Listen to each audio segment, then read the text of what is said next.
देखो बच्चों, पाठ क्रमांक 3 वारे हमदर्द ये हम देख रहे हैं। और उसमें पहले हमने पहला परिच्छेद देखा था और उसमें क्या आ रहा था कि जब लेखक को जनरल वार्ड की जगह प्राइवेट वार्ड में क्या किया था, शिफ्ट किया था। इस वजह से क्या हुआ था कि उनको कभी भी कोई भी किसी भी समय उनसे मिलने आया करते थे और इस वजह से वो उनको तकलीफ होती थी क्योंकि उनको आराम नहीं मिल रहा था। तो आगे देखो कि हे मेरे परिचितों, रिश्तेदारों, मित्रों, आओ जब जी चाहे आओ, चाहे जितनी देर रुको, समय का कोई बंधन नहीं। अपने सारे बदले लेने का यही वक्त है। तो देखो उन्होंने क्या किया, लेखक ने, जैसे कि उनको तकलीफ हो रही थी कि वो लोग उनको आराम ही करने नहीं दे रहे थे कि कुछ जो परिचित थे, रिश्तेदार थे, मित्र थे, वो एक के बाद एक मिलने आ रहे थे। क्योंकि प्राइवेट वार्ड में क्या होता है, कुछ समय निश्चित नहीं होता मिलने का, लेकिन जनरल वार्ड में उनके नियम होते हैं कि कितने समय में मिलने आना चाहिए। इस वजह से वो परेशान हो गए थे क्योंकि उनके सारे बदले लेने का जैसे कि उनका यही वक्त था और बदले का बदला और हमदर्दी की हमदर्दी। मिलने वालों का ख्याल आते ही मुझे लगा मेरी दूसरी टांग भी टूट गई। यानी कि जैसे कि वो लोग क्या कर रहे हैं, बदले का बदला। जैसे कि लेखक उनसे मिलने गए थे तो वो भी मिलने आ गए और लेखक ने हमदर्दी उनसे जताई तो वो भी हमदर्दी जता रहे। इस वजह से उनको लगा कि अब मेरी दूसरी टांग भी टूट गई है।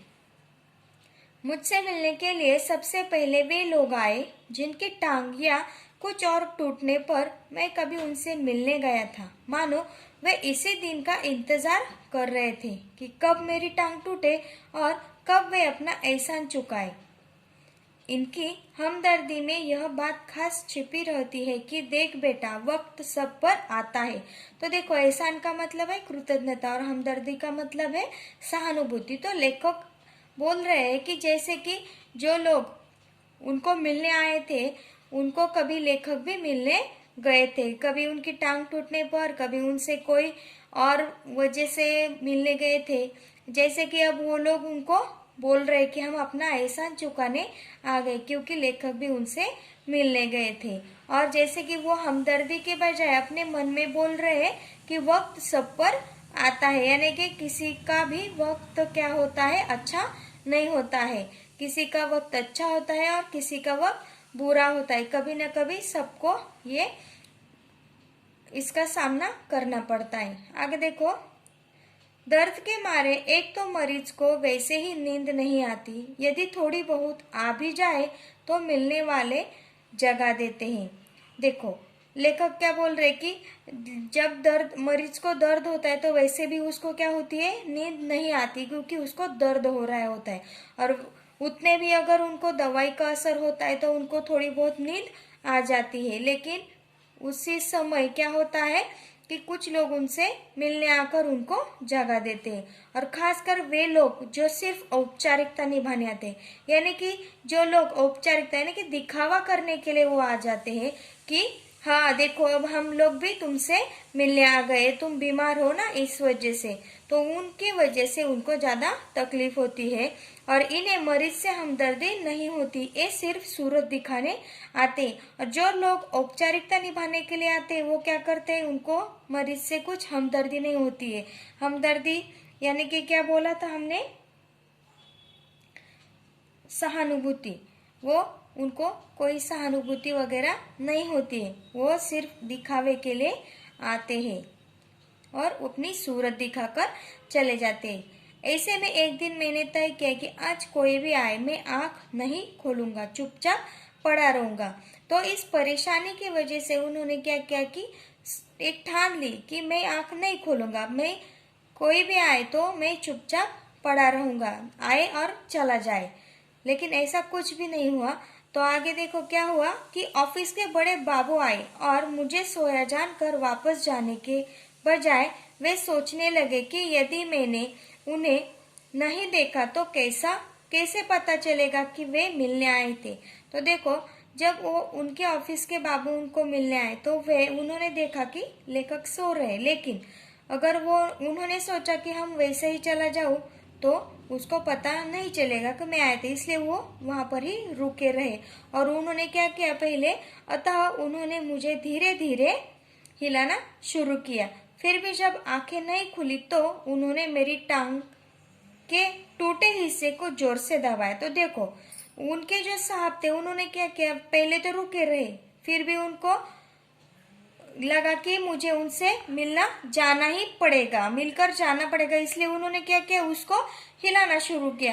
फिर भी लेखक ने क्या किया, आंखें नहीं खोली तो उन्होंने क्या किया, उनकी टांग का जो टूटा हिस्सा है उसको भी क्या किया, जोर से दबा दिया। तो अब देखो अगर हमारी किसी जगह पर दर्द होता है और उसको हम दबाते तो वहां पर दर्द होता है, और अगर हम नींद में भी होते तो भी क्या होता है, हम जग जाते हैं। उसी प्रकार उन्होंने उनकी टांग को दबा दिया। और आगे उन्होंने क्या बोला, देखो यहाँ पर कैसे लेखक ने हंसी भर दी है। मैंने दर्द के मारे कुछ चीखते हुए जब आंखें खोली तो वे मुस्कुराते हुए बोले, कहिए अब दर्द कैसे।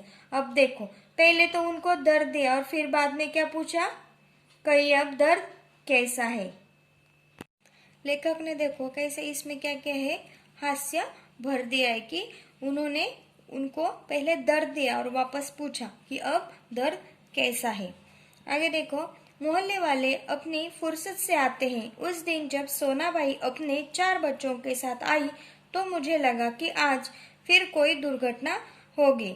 देखो जो मोहल्ले की सोनाबाई है उनको देखते हैं उनको लगा कि कोई आज दुर्घटना होगी, यानी कि कोई विपरीत घटना होगी, क्योंकि उनके साथ उन्होंने क्या किया, 4 बच्चों को लाया। तो आपको पता है कि अगर बच्चे कहीं पर जाते तो वो सीधी तरह से बैठते नहीं, कुछ ना कुछ उधन मचा देते हैं। और इस वजह से लेखक को लगा कि अब कोई दुर्घटना हो ही जाएगी।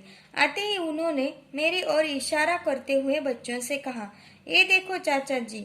उनका अंदाज कुछ ऐसा था जैसे चिड़ियाघर दिखाते हुए बच्चों से कहा जाता है, ये देखो बंदर।